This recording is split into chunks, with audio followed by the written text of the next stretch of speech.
Bonjour. Je vous remercie de vous être déplacé un mercredi après-midi de toute l'Île-de-France pour assister à cette conférence de presse. Et notre action donc, qui s'appelle Les jeunes d'Île-de-France ne manquent pas d'air sur l'île Anse. Finalement, aujourd'hui, c'est une sorte d'ouverture à notre action. Sachez que Emmanuel Hussonnet est cet explorateur, auteur, essayiste qui m'a inspiré cette action. Voilà. Et donc je le remercie et je vous demande de l'applaudir. Il est important de comprendre que ce qui se passe, c'est global, et pour percevoir quelque chose de global, il faut prendre du recul. C'est le recul de la réflexion, de la pensée, de la philosophie. On devient philosophe en définitive. Et pour comprendre ce territoire-là, y survivre et y évoluer, il faut écouter. Il faut écouter ce qui se passe, écouter le vent, écouter l'espace, enfin, s'adapter vraiment au moindre signe. Et je crois que l'enjeu de notre société aujourd'hui, de nous en tant qu'êtres humains, c'est d'écouter. C'est d'écouter ce que nous dit la nature, et elle le dit de bien des façons différentes, elle le crie, je dirais, aujourd'hui.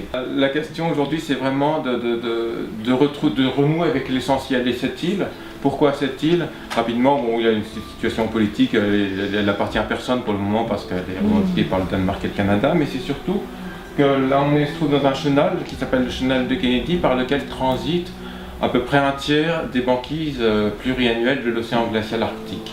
Et ces banquises, elles sont totalement indispensables au maintien des climats de l'hémisphère nord. L'idée de l'île Anse, déjà qu'un îlot représente une prise de conscience universelle, que ce soit un îlot qui n'appartient à personne, en même temps à tout le monde, c'était très intéressant comme idée. Ouais. Et c'était aussi surtout l'idée du fait qu'en tant qu'éco-délégué, parce qu'on est un lycée éco-responsable, du coup qu'on puisse s'investir et participer concrètement à un projet où on peut faire vraiment des choses au sein du lycée. Pour s'ériger en symbole, Anse, il s'agit bien de l'île Anse, doit appartenir au meilleur de chacun de nous.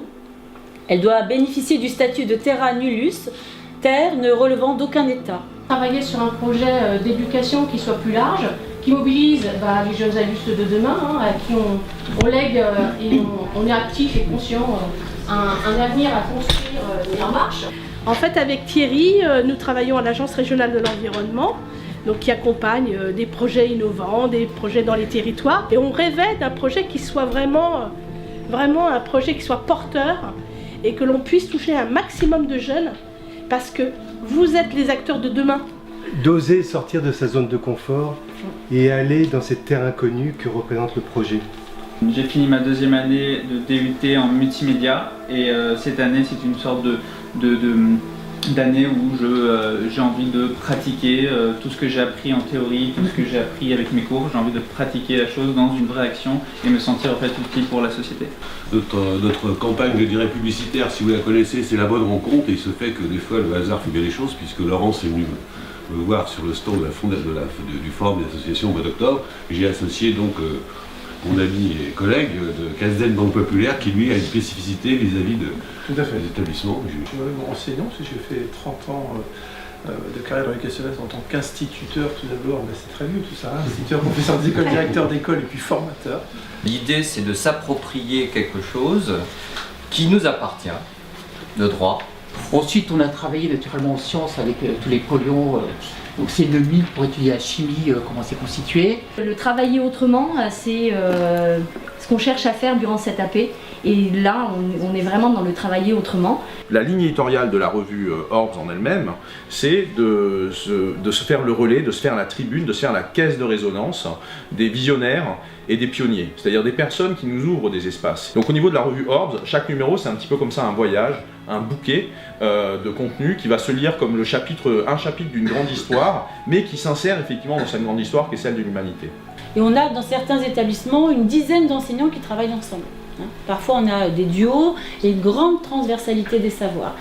Voilà, c'est pour dire que ce que nous proposons à ces 10 lycées co-responsables de toute la région Île-de-France, près de 280 jeunes et 27 enseignants, de vivre une aventure.